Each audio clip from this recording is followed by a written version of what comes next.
पहला असीं तुहाडी खिदमत दे विच कसूरमा साहब का लिखा कलाम उसने इश्क का मुकालमा पेश किया है। ये गल मुक्की नहीं, इस तो अगला हिस्सा असीं तुहाडी खिदमत पेश खिदमत कर रहे हैं। मैं कदे जुलेखा ते कदे मजनू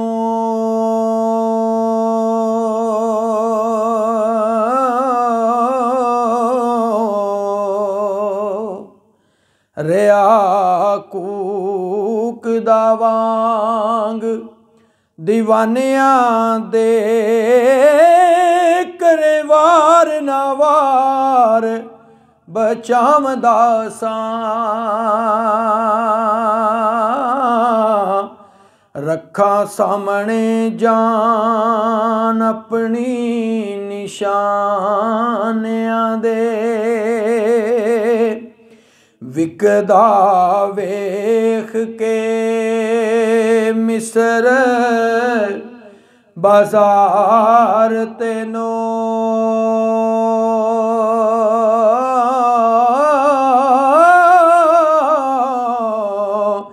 तेनू मैं दिते सन लख खजानियां दे कसूरमंद ते होयो ना कदी राजी।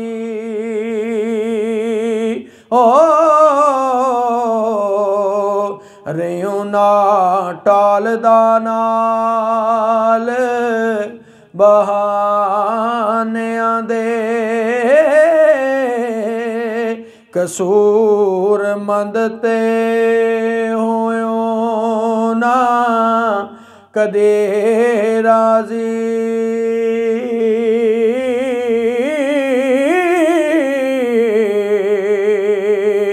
रेओ टालदा नाल बहानियां दे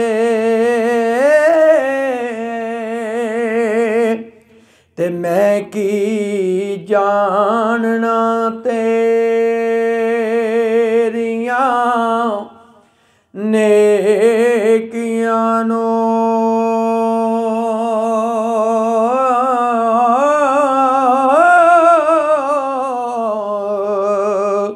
इश्का जान दे लोग ज़मानियां दे सारे जग दे विच बदनाम की तोई।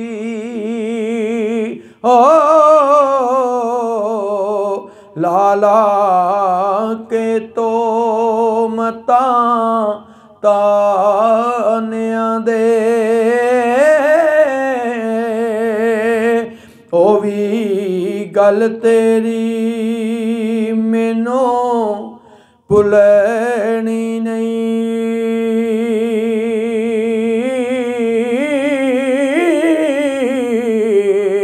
कि तोई कह दे अंदर बंदी खानियां दे मैनू कि तोई कैद कसूर मंदा। ओ तेनू मान सी शाही खजाने आंदे मैनू किताई कैद कसूर मंदा।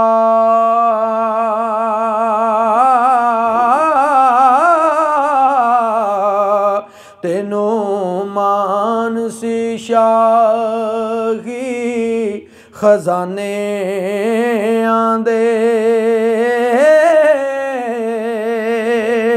इश्क दा सवाल सुन के अगू हुसैन ने जवाब दिता। हुसैन की आखदा है, हुसैन आखदा है इश्क आखिया नाल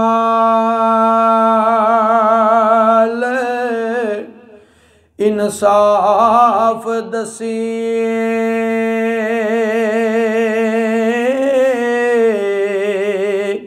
मेरे बाज तू केड़े कम दा सैं तेरे बकरी सिरे ते चालना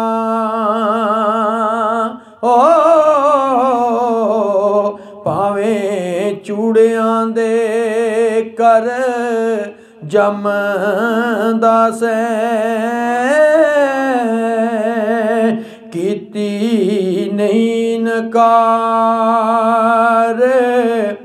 उस वक्त हाज़र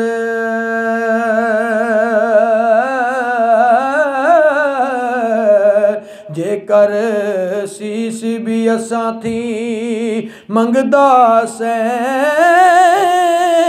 समझा लख एहसान कसूर मंदा हो मेरे खून अंदर हथ रंग दासे समझा लख एहसान कसूर मंदा